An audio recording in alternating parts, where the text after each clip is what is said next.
Hello, this is Corey Angelat. Welcome to the End of Slavery Summit. I'm here with a very special guest, somebody who I've known for a while. His name is Will Keller. He's a freedom activist, animist, anarchist, public speaker, and a father. He is the co-host of Natural Freedom League video series and a content creator for the One Great Work Network. He is devoted and morally obligated to increase awareness on the causal factors of suffering for humanity and to expand the understanding of the current human condition by educating the public on crucial topics such as conscious parenting, human psychology, human behavior, objective morality, natural rights, and natural law, the universal laws of nature. He states that all of these topics are inseparable for understanding and achieving true freedom for humanity. So this is a very great time to be talking about this because there's a lot going on in the world and we need to relate these to these topics that have been long talked about for thousands of years. And we've had strong families, we've had strong tribes, we've had civilizations built upon that, and now we live in a time where there's a lot of people who may not have parents or may not have the social structure, or the social structure is all over the place because you got social media and all these things influencing people. So if you can help navigate us through this mess, Will Keller, what do you see going on with the current world, and why is it important to talk about ending generational slavery, starting with conscious parenting? Excellent. Yeah, thanks for the introduction. To me, conscious parenting is one of the categories that can completely change our current human condition, which obviously the current human condition is one of slavery. And this is something that we are born in, and we have been born into this. It's been different gradients for hundreds and thousands of years. But the current human condition of slavery is mental slavery through ideology, and this gets passed down through generation to generation. And so it's important for parents to first have a correct diagnosis of what's going on in the world and then apply that to themselves and influence their children. We're constantly playing catch up, right? If the children that are being born today and grow up are being passed down these ideologies that promote and condone immoral actions, and then they do the same to their children. So the social engineers, the people that are influencing society on all levels, they obviously know this, and they use a formula of distract the older generation and program and condition the younger generation to build the new control system, the future control system. So we're constantly playing catch up as a species on this planet until we can recognize the problem and apply that to the family dynamic. The social engineers know that the only way they're going to influence the youth is if they put a wedge in between the family dynamic. And it's not really them doing it. It's they are influencing through conditioning, through beliefs and ideologies, and mainly culture. And the parents actually do that themselves. Hmm. So it's such a deep topic. And yeah, I mean, where do you want to take it? Yeah, so I'm curious, why do you mention culture as being the most influential here to changing people's minds and Sure. sort of changing the world? Oh yeah, no, great question. I mean, culture is the strong arm of tyranny, because culture has to do how we interact with everyone, how we interact with civilization. Even looking at the word culture, it means to cultivate. So, what are we cultivating? To me, culture could be negative or positive. We need to observe the world and the actions of individuals, which lead to the aggregate of people. What are those actions? Do they cause harm? Do they condone violence and harmful actions and slavery? And in today's condition, they absolutely do. Now, you have cult in the word culture. So, what is a cult? A cult is certain ideologies or beliefs that one holds. And if other people don't um, submit to those beliefs or ideologies, then they will be attacked. This is a classic hallmark of what a cult is. Now, if we look at culture nowadays, you can divide it up into various categories. You have entertainment, and social interactions. Nowadays, it's social media. You have schooling and the interaction between students and peers. And there's so many different hobbies and sports and all this kind of stuff. This is all part of culture, but ultimately, it's the interactions that we have, human to human, right? So this is where the social engineers know this is how they can gain the hearts and minds of the youth. So they infiltrate the entertainment industries. They control what music is popular, what movies are popular, social media apps, and all this stuff. And they can do this. And another big category, which we'll dive deeper into, is schooling itself, the education platform, that most people are using nowadays. So this is there to instill belief systems. It's there to shape one's worldview, how they perceive the world and how they think it operates. That's the main goal. And if parents aren't communicating this to their children on how reality operates, then they are pretty much sacrificing their children to culture itself. And culture is going to mold the minds of the youth. And that's what we have nowadays. Hmm. So it's kind of like an assembly line, right? So, and we see this, it's common. Older generations, they just can't relate to the younger generations. That may be true on some level, right? From just the times are changing, technology is advancing. But what I'm talking about more is about principles, moral principles. They are objective in nature. They are truthful, meaning they do not change. These are principles that are eternal.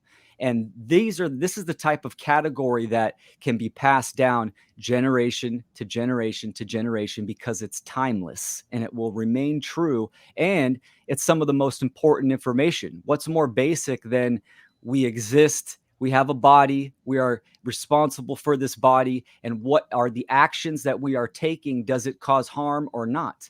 I mean, this is very foundational in this reality. Yeah, so it sounds to me like you're saying, parents gotta be careful. They gotta be conscious, as you're saying, conscious parenting, with what they're doing to their children and what future they're creating for their children, right? But Yeah, are they wholly responsible for their children? Do the children rely on the parents? I mean, because there can be some conflicts there too, right? Where the sure. parent may be saying over meaning and trying to watch everything they do on social media, trying to make sure everything they do is safe, constantly safeguarding them. Is that a good strategy to use necessarily? I totally agree with you. You can shelter your children too much, and I'm not for sheltering. We are here to learn lessons. This is the whole point of existing, right? We learn lessons. We learn how to evolve in consciousness and to use this vehicle to gain experience. So I tell parents and a lot in my work that failure is good because this shows what not to do. So, if we break it up into a few categories from ages 0 to 7 or 8, this is the formative years, the formatting years where the child is a sponge and it's just observing and taking in whatever it comes to it and actually embeds and sets the foundation for the subconscious. So this is the most important years of a human's life because this is going to set the parameters or the operating system by which the child is going to grow up and to operate in, right? Their belief systems and what they come to know and how they think. Mhm. And then from there, you have, preteen and teenage years where this is the beginning stages of adulthood. And there's less sheltering. I take the stance, and I do this. I have a 9-year-old daughter, right? So she's starting to enter into that realm. I live by, I will never lie to you, and you can ask me anything. So I don't shelter anything from her. I let her experience a lot. and also communicate with her about what's going on in the world and within herself and around in her own environment. Um, we need to figure out some of this stuff depending what we're talking about, right? We need to figure it out on our own with guidance. I see parenting as more of a stewardship, or we are facilitators. We are facilitating a young being, their experience until they are self-sufficient Hmm. in a way, right? Now, of course, looking at culture, there's some things that are pretty brutal that you would want to regulate as much as possible with communication. My daughter does not have a phone. I don't let her spend time on the phone, large amounts of time. But yeah, we might look a video up and do some research and that kind of stuff when she's curious. So it's really understanding that, especially a young child, they have needs. And as parents, facilitators, and stewards, we need to do our best to fulfill or to provide resources for those needs. It's more of a mentorship than a leadership. I look at leaders as, a leader will lead you down their own path, right? So a mentorship is one of guidance. It's a stepping stone in consciousness. Hmm. So if you're looking at a certain subject that you want to gain knowledge on and understanding, you would look to a mentor that specializes in that field. You would gain knowledge and then move on to the next mentor. So I'm very heavy on mentorship. I think we will have mentors and we should have mentors all through life. Right. So Yeah. would you say that the parents themselves also have mentors because you're saying that there's principles that they should utilize and share essentially with their children. So they're actually being guided at the same time and they're Mm. sort of sharing that guide with their children. Is that Yeah. make sense? Yeah. Absolutely. I consider my daughter a mentor, and I'll dive into this. This is something hard for parents to understand. In today's culture, right, parents look at their children, A, as their property, and B, as ignorant to life. And even though there is some lack of knowledge, but this doesn't stay that way. Children have vast amounts of knowledge to share with their parents, mainly about ourselves. Children's are mirrors. We can look at our own children and we can see qualities and characteristics and attributes that they have picked up from us. And we can learn a great deal about our own selves and our psychology and our emotional stability just by observing our children, because they act just like a mirror, right? They're going to reflect onto us what we've been reflecting onto them. Hmm. So, So the principles are important for the parents to look at, and sort of what I hear from that is walking the talk, right? So the parent needs to be a living example of those principles to show like this is what it looks like in action, and not that the child has to necessarily completely mimic what the parent does, right? Because they still should have a mind of their own or develop that over time, but they find that right within themselves over time. So it seems like to me it's a process, and you do have to be there consciously learning. And I agree with you. There's plenty we can probably learn from children. I mean, they have a creative mind, right? They ask yes. questions about everything.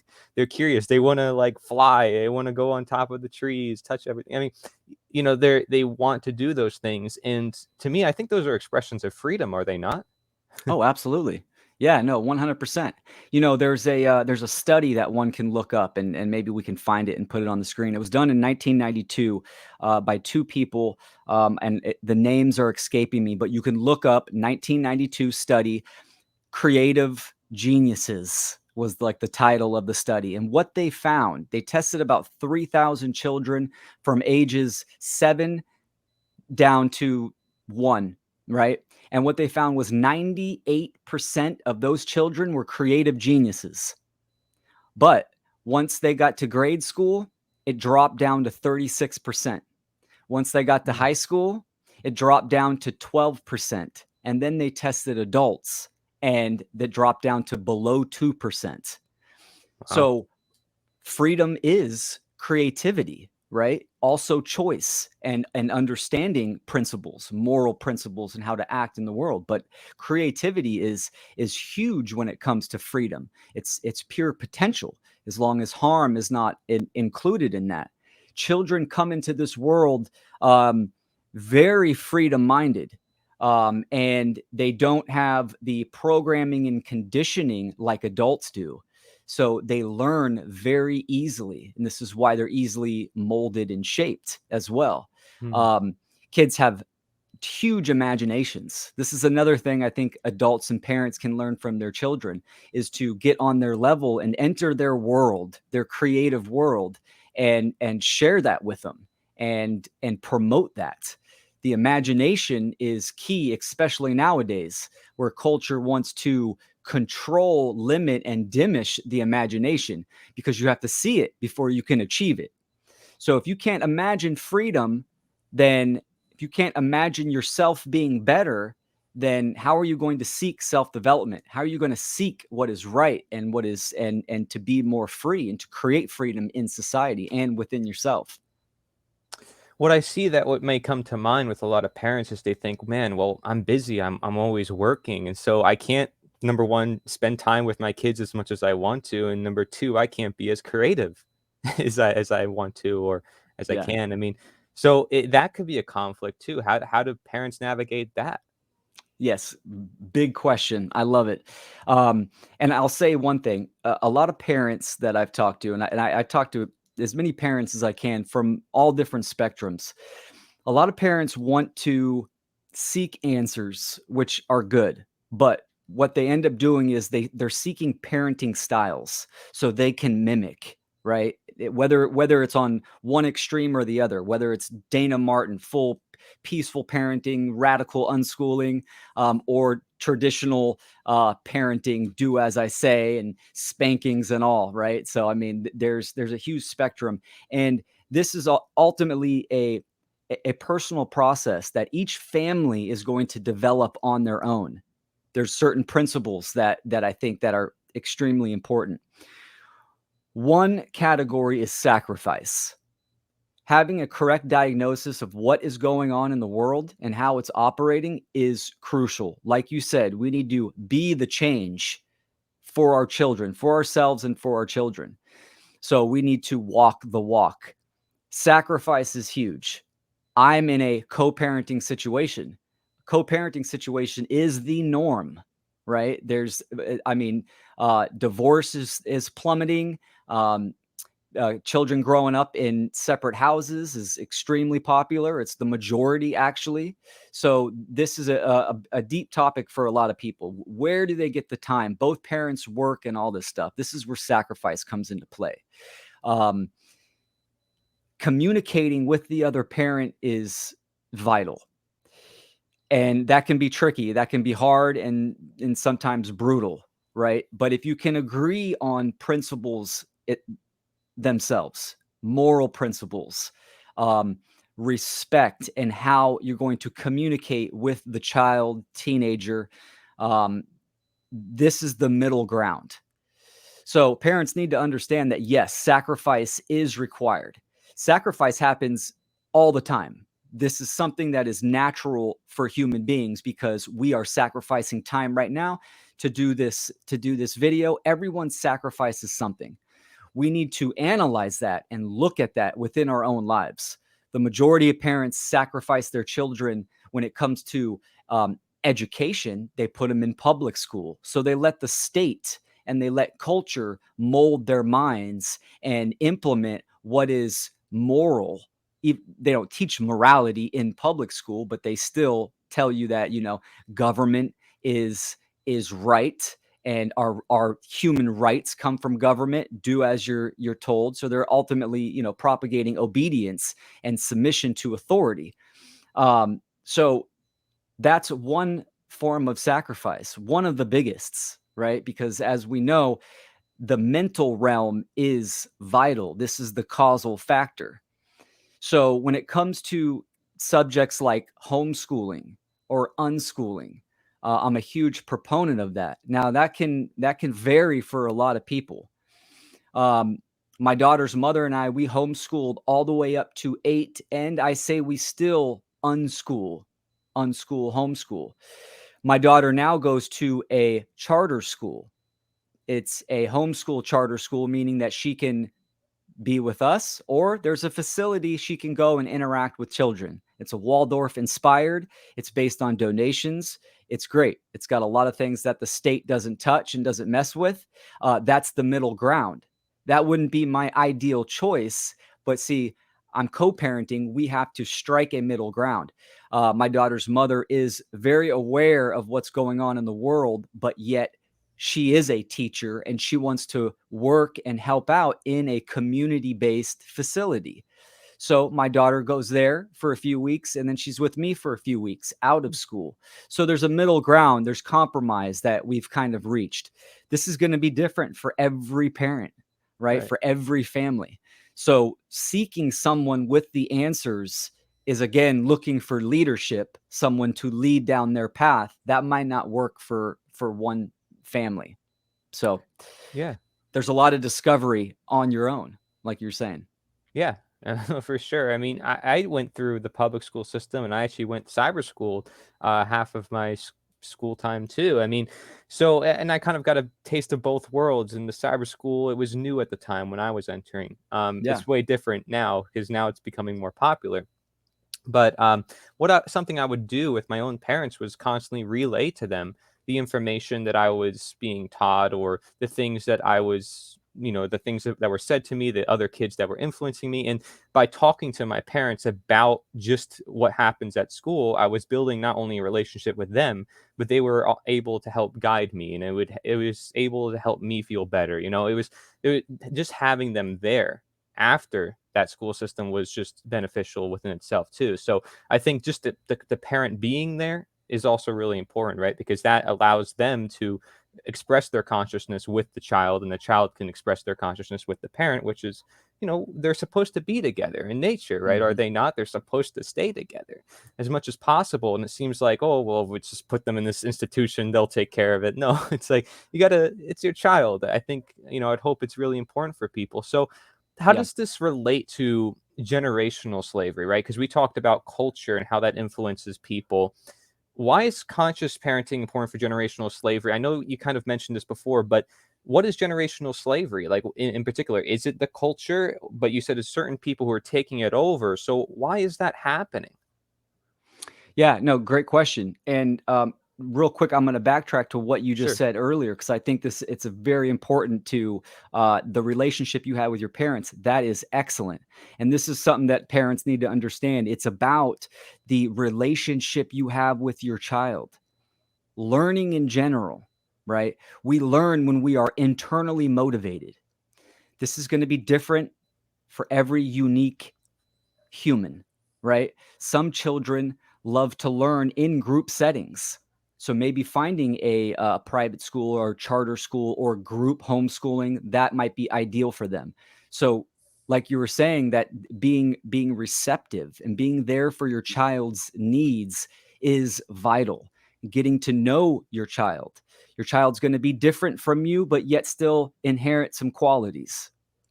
So, inheriting the qualities, this gets into generational slavery. Generational slavery, as I said in the beginning, these are ideologies and even physical attributes that we pass down to our children. I'm going to use a very funny analogy. Santa Claus. The majority of parents propagate the notion of Santa Claus, right? This fat man that's always watching you and keeping a checklist on your behavior through the year, and he's checking if you're naughty or nice, right? This is mind control, to be blunt. This is using an ideology or a belief system for mind control to keep your children in a state of fear and obedience, right? And it might be funny for a lot of parents, but this is the analogy. Now, as the child gets older, either figures out on their own or someone tells them, or maybe even the parents confess and say, "Hey, guess what, little Timmy? Santa Claus isn't real." Right? and the kid's like, oh man, whatever, and goes about their life. But as they get older, what do? They do the same thing to their children. They propagate the ideology, the mind control, the lie. Now, this is a very small scale, but this is exactly what's going on for hundreds of years when it comes to the belief in authority, that if you want to be educated, you have to go to government schooling, public schooling, and you have to go to college if you want to be educated. Your natural rights come from the government. Do what the government says. Obey, right? All of this. These are false axioms, right? These are statements that are considered to be true, but are actually false in the natural world, in reality. So these are ideologies, and we pass these down to our children, just like Santa Claus. So this is what is keeping human beings in the state of slavery, is that they hold these false belief systems, and we pass these down to our children. The notion of genetic modification or vaccines, this is something that's being passed down through generations as well. I've talked to so many parents that they've never questioned the fact that their kid has some kind of ailment, whether it's autoimmune disorder or it's autism. Never question the fact that it could have been from something they put in their child's body, right? Because the doctors don't say anything. The doctors just say, "Oh, it's just, we're slaves to our genes. It's something that happens. It's random." Right. So this is another thing. This is eugenics. So this is the physical aspect of what we pass down to our children. Now, well, I got my vaccine, so I'm going to give my kid all their vaccines. We pass these ideologies down. So what we're seeing is we're seeing a degradation of consciousness. The awareness level is not increasing, and we're not learning as we evolve, because we're not evolving, we're devolving. And it's based upon what we hold in our mind, the knowledge and the information, and then how we apply it. And we're holding these in, and then we're passing them down to our children. So as we look at the world and we see that, although currently I think there is a great awareness, right? But there's not a great awakening. We are not advancing towards freedom, right? The control system is getting stronger and stronger. So what we need to do is, just like a narcissist, you don't keep feeding a narcissist and giving a narcissist attention. You need to detach and move away from the narcissist. This is how government and government institutions operate. So this is why homeschooling or unschooling is important. Educating yourself on diet and how the body works, and understanding medicine, and so we can evolve, and we can give our children a great gift. We can be their freedom advocate, and we can give them the gift of knowledge, and they can take the torch and they can pass it down to their children. And we are creating a process of evolution, right? The social engineers know that, well, they plan hundreds of years in advance, right? They're not planning 10 years, 50 years. They're planning 100 years in advance. They have a goal where they want society to be. And the only way they're going to get there is if they condition and program the next generations. So, Yeah, so people giving their consent one way or another to the exactly. system because they're unconscious, or they willingly consent and say, well, yeah, I mean, I need it. It's good for the common good. It's for the greater good, justification, right? To make a right. Exactly. Not that it's actually right. So very interesting you mentioned this, because I had a lot of ideas come to mind. And really, I think it's important because what we're talking about, conscious parenting, the word conscious, I think, is really important, right? We understand how consciousness works and how it's used within our life, but some people might just call it awareness. Okay, so let's look at the scenario that you brought up, right? Where vaccination. Well, how come the parents didn't question in the very beginning, say, well, what is this? Why is it going to my kid's body? Why do they need it? But they never asked those questions. So of course later on they're going to be like, oh, well, it's this thing. Oh, I didn't know it could have been this thing. They shouldn't have to say that. They should already know, like, yeah, I chose this for this reason, for that reason, or, oh, but they didn't make the conscious decision in the first place. So it's like Same thing when we go to the supermarket and buy something. Do we know where our money is going? Do we know what we're supporting? What brand, what terms of service we're signing on to when we use a product, right? These Yeah. things, it's like if we just unconsciously do it because everyone else is doing it or because we're told to do it, it doesn't mean it's right to do. I mean, and we're not really questioning morality, like you said. We're not questioning the principles. We're not applying our principles. So so ending generational slavery with conscious parenting is integrating a lot of these ideas that you mentioned, right? Principles, having the right schooling through learning, not just having the child learn, but you learn through your child. And I really like a lot of these topics that you're mentioning. So I appreciate that. Yeah, and one thing that parents need to understand, like we mentioned earlier, it starts with the parent, with the individual, right? This work of educating, it has to be done within themselves first. Excuse me. Because the reason why no one's questioning, why people are unconscious to a lot of these topics, is because this is a part of generational slavery, right? These are ideologies that are embedded in the subconscious, meaning that it's a part of their habit, right? This is deep down into the shadow aspect. This is the unconscious realm. The only way that you're going to heal this and shed light to the darkness of the unconscious is through knowledge and education, looking at oneself, having the respect to look again, right? So it starts with the parent to ask themselves, what do I believe and why do I believe it?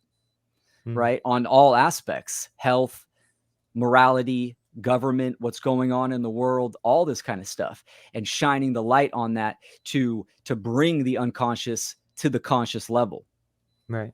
And it Yeah, would help if those parents also had parents of their own that did the same thing with them, and you kind of made it easier for yourself longer with time. But that's not to say that you can't change things now, right? If you're a parent and sure. let's say you had parents that did not teach you any of this stuff and did not go as much about consciousness as we're talking about right now, you can still take the change, right? And navigate through it. Where do they start though? Where do they start with their consciousness and to say, well, this is how I should start with my children. This is the first topic I introduce to them. This is how I get them to escape this government belief system. How do they navigate that in today's world? Would you recommend any particular resource or a particular way of starting that? Absolutely. For and one thing too, once we're a parent, we're always a parent. So, I get it a lot. People are asking me suggestions for older, well, now adults, right? They're children, but they're adults. You're always a parent, meaning you always have influence on your children, no matter what the age, right? So we are not responsible for the trauma and the conditioning that we experienced when we were young children, but we are responsible for our healing and our growth and development as adults. That is very important. For young children, the two topics that I always tell parents to just start on, right? And is the trivium method, which is directed for younger children, right? And that goes all the way up till to teenage years, and then you transition into the quadrivium. But the trivium is the three-way path of truth discovery. So this is grammar, logic, and rhetoric. Um, and there's some good websites. We'll mention the websites. We'll put them in the description. But understanding the trivium and what it is, gathering information, processing it, thinking about the inconsistencies, and then outputting it into your rhetoric, which is your behavior. This can be applied for young children if they want to know about oak trees, right? Well, let's go gather the information. Let's go out in the natural world. Let's try to identify an oak tree. Let's make sure this is the oak tree. Bam, there's the oak tree. Let's build a swing. Right. So we can promote these things, but the trivium is important because it teaches you how to think, not what to think. Public schooling is all about outcome based education. This is what it was designed to do, to just output good, obedient workers. They're going to teach you, speak into you, which is what indoctrination is, what to think, and then put you out into the world and, put you on the conveyor belt. So, understanding the trivium method, which is how to think, and also understanding nature and the principles by which nature operates, natural law principles, the metaphysical and the physical. Um, a good a good place that I like to start is a garden. A garden is just like the mind and body as well, right? We sow seeds, we reap what we sow. You can actually play with and interact with the natural forces in the garden by the seasons, cause and effect, the elements, right? Soil, water, care, sunlight, all of these. These are all very simple principles. Kids love to play in the dirt anyways and play with bugs and plant and stuff. So first understanding what are the natural law principles, right? And the trivium method. These two, these are the two categories that parents should focus on and promote all the way up well into the teenage years. Through these two principles, the child is going to fall in love with learning. This is the goal. We want our kids to fall in love with learning and then send them on their way. If they know how to think and they know how reality operates and how to act in the world, what more would you want? They're going to learn and figure out what they want to do instead of the parents imposing and having psychological transference, their psychological and emotional baggage that they put on the children, hoping, oh, my kid is like this, or grows up to be a doctor, or grows up to be a lawyer, or whatever, right? We put this kind of stress and pressure on our children. So, yeah, that's a good Beautiful. place to start.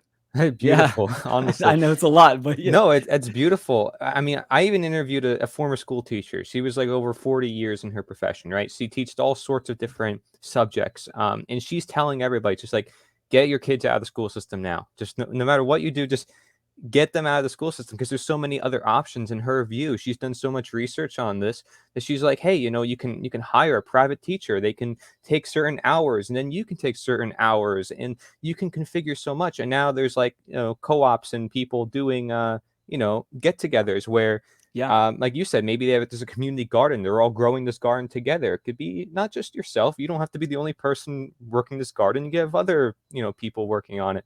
Maybe the churches want to get involved. Maybe that's not always the best idea, but maybe the Mm-hmm. churches can help with getting the community together. And then from there, you still have your child. Your child has a mind of their own. Doesn't matter, right? Like, I can go to a political party, right? You can go to a political party organization, and you and I, we both know that there's universal, timeless principles we call natural law, right?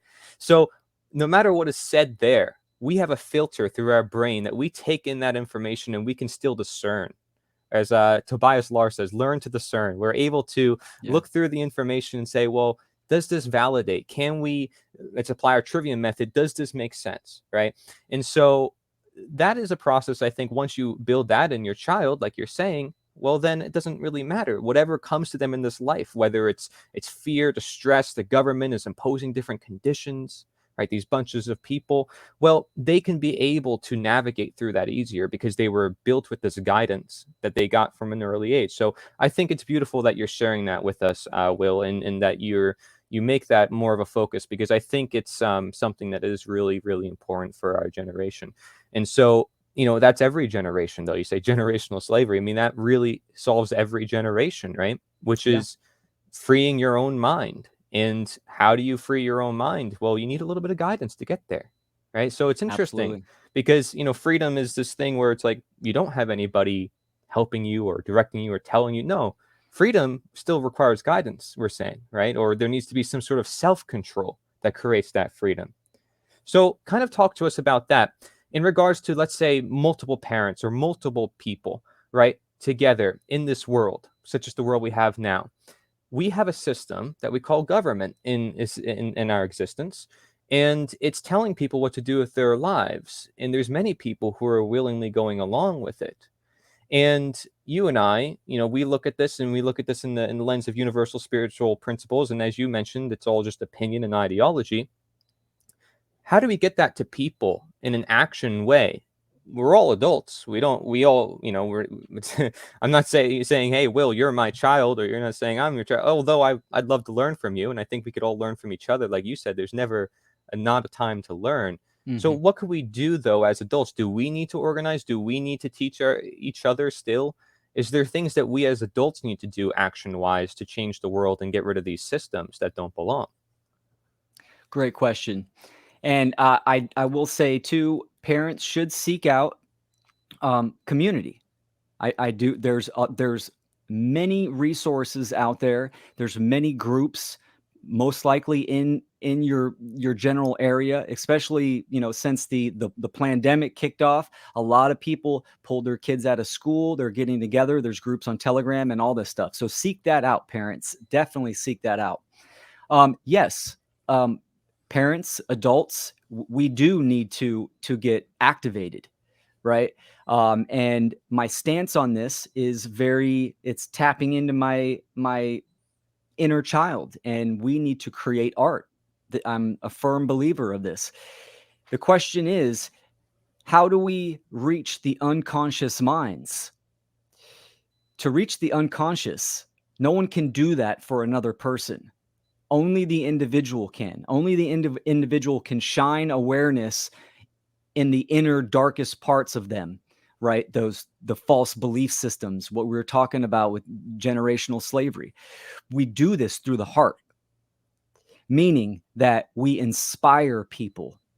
So we create art, and art has unlimited art forms, right? We are doing art right now. And then when you put this out, it'll become an artifact. People can watch it, and then they can absorb some of the energy that you and I we're radiating here, and they could feel that even though it's on a video, but still they can feel that. That's a form of art. There's dance, there's writing, public speaking, all this kind of stuff. These are art forms, right? This is action expressed, right? Physical action expressed, and that is art.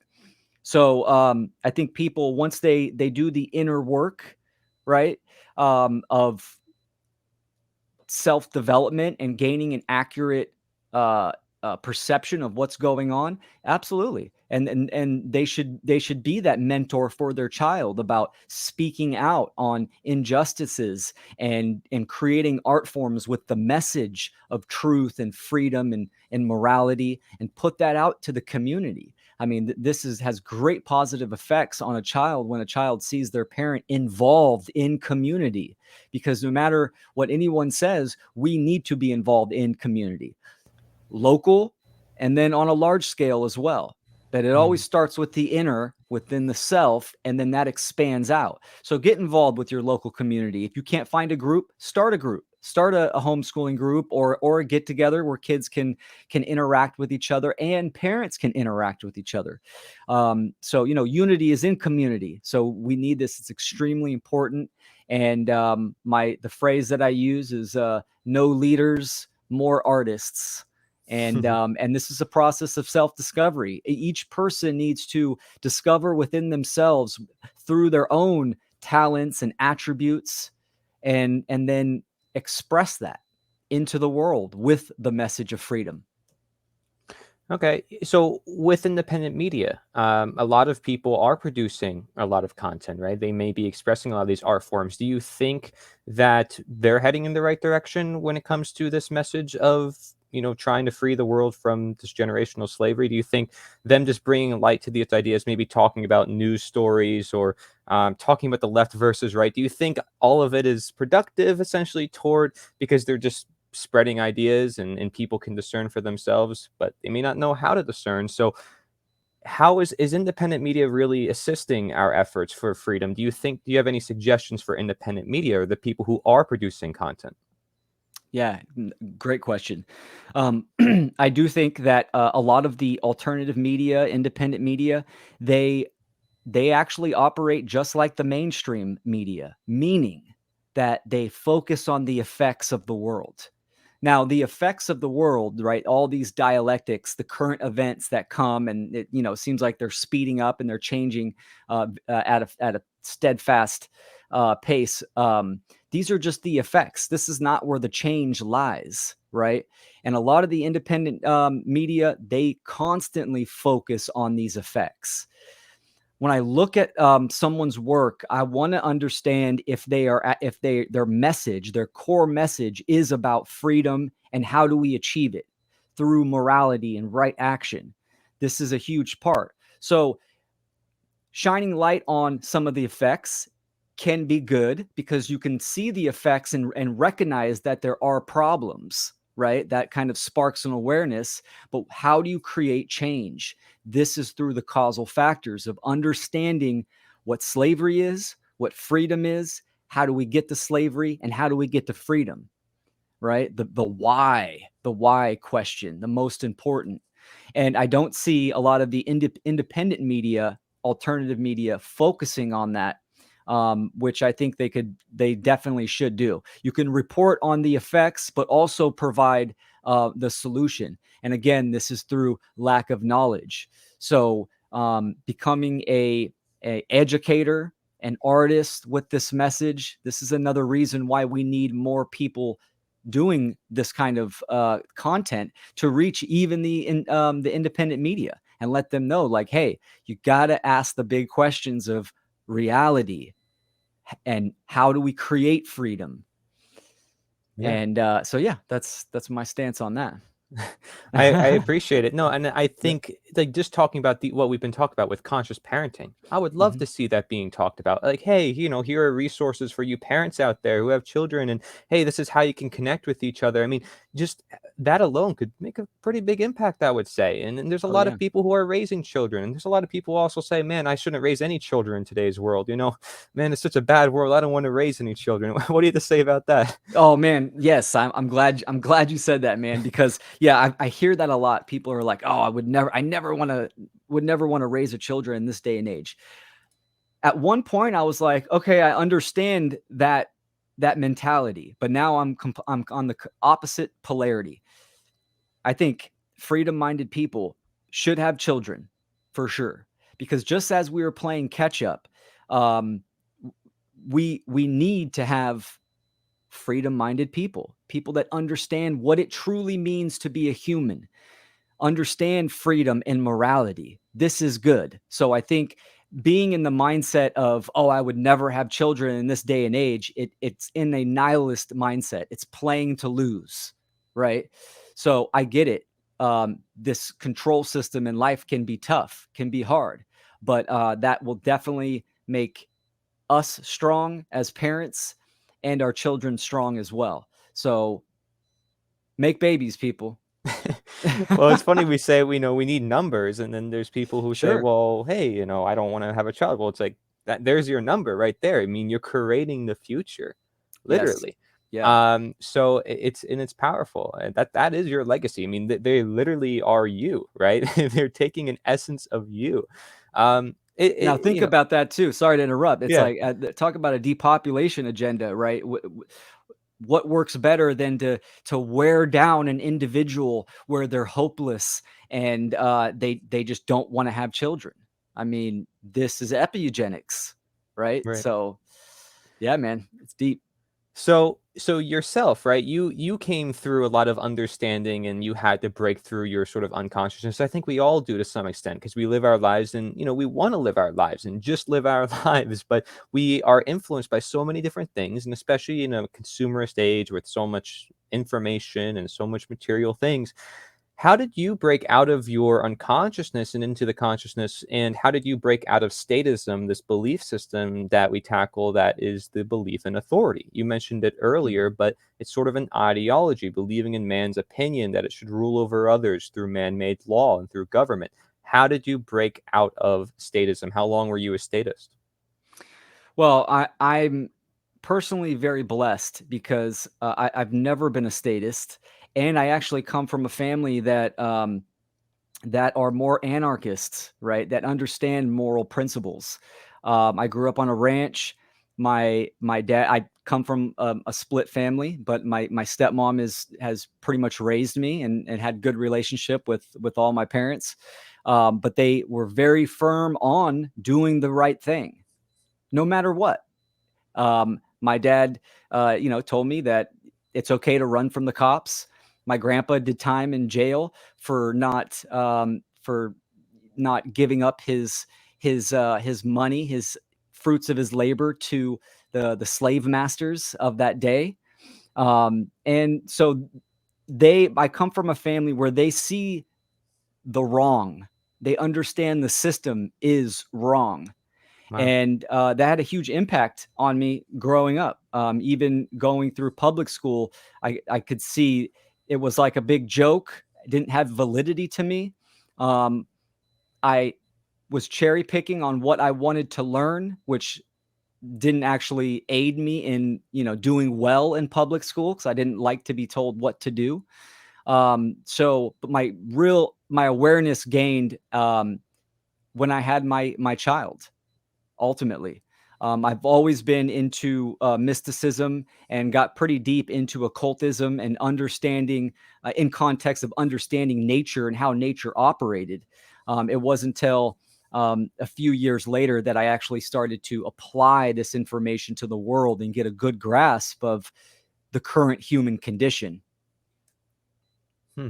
Wow, So, yeah. that's amazing because most of the people I talk to, it's like they have conflicts with their family. You know, they're not on the same page with a lot of things. I mean, myself included. I have a family I'm very close with, and I think that's what kept us going strong into where we shared our ideas with each other in time. But we didn't Yeah. start from the very beginning like that. You know, from the very Yeah. beginning, my family was very statist because that was just the system we were into. But because we had that strong relationship over time, when I started learning new information, I relayed it to them and they naturally grasped it onto it.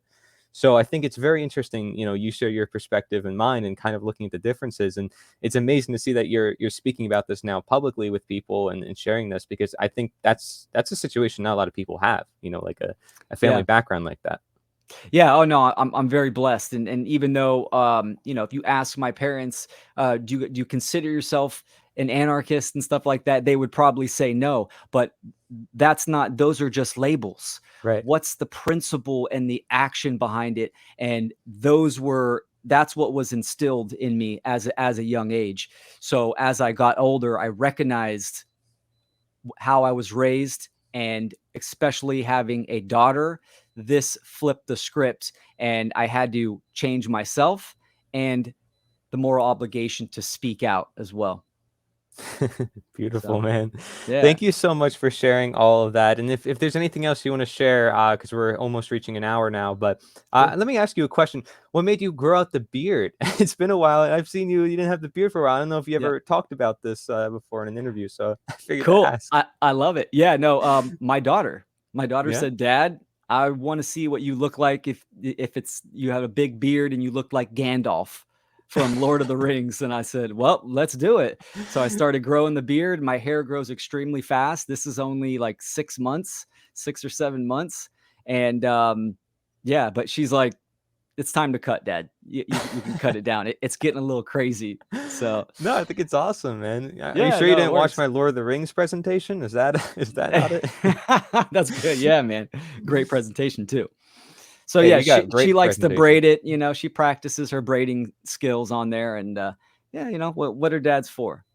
Awesome. Yeah, well, I definitely recommend people do check out your presentations because you have presentations on all sorts of things, like focusing on certain topics. And I really like always how clear and concise you are. You know, I'm all over the place sometimes because my mind goes like this, you know, because that's how I am. It's like, man, there's so much great information that we're always talking about. So I always have like this energy. I don't know what to do with it. But you're very clear and concise, and I appreciate you for doing that. It's always something I admire in your works. And I definitely recommend people check out your presentations because you have really beautiful slides, beautiful way of presenting. I've always admired the professionalism and how you go out in the street, right? You want to share a little bit about how you do some street activism too. Yeah, absolutely. So I met my partner, John Rowland, about 2 years ago. We created Natural Freedom League, and that started. He was actually going out on the streets doing Moral Law Mondays, just with some signs and a table. And we met up with some other local people as well, and we started going out there, and we kept doing this, and we've done it recently, and just educating. We don't consider it protesting. We have been to some protests, but we set up on the side. We're there to educate on the causal factors, the moral principles, and it's fantastic. I love it. I love making content and presentations for the internet to reach a wide body of minds, but I love going into the community, seeing eye to eye, and being there, live in the flesh, because you never know what people are going to say. This allows me to, gain communication skills and work on the Socratic method. And yeah, I love it. So I highly recommend it. Awesome. Yeah, Thank you man. so much. Thank you so much for joining us in this great event. And I'm glad to have you as a speaker. And everyone from the Natural Freedom League and everyone over there and everything you guys do, just thank you so much. And I hope a lot of people can take inspiration from that. Please check it out because it is great to see. I mean, what it is meeting people face to face. You see that energy, you get inspired, you want to do more, and that gives you more faith as to humanity. You realize that a lot of people are angry and a lot of people want to change things and they just don't know how to navigate it. They don't know what tools to use. And that's why, talk about natural law, these principles, getting really clear about it, and then meeting up with other people can do great wonders. So I appreciate you, Will, for doing everything you're doing. And if anybody wants to see a lot more speakers like Will Keller, go to nita.one/summit. nita.one/summit. This is the End of Slavery Summit. To check out more about Will Keller, please go to Will Keller. He's on all sorts of different platforms, right? And you also have naturalfreedomleague.com. That's naturalfreedomleague.com. And then also freedomundernaturallaw.com. So that's freedomundernaturallaw.com. Is there anything else you want to share, links wise, or? That was it. No, those are the two good links, and you can check out my presentations there. And Corey, you're an inspiration. I love the work that you're doing. You're doing fantastic, great work. So I appreciate you very much, and thanks for having me on the summit. Thank you. Take care, everybody.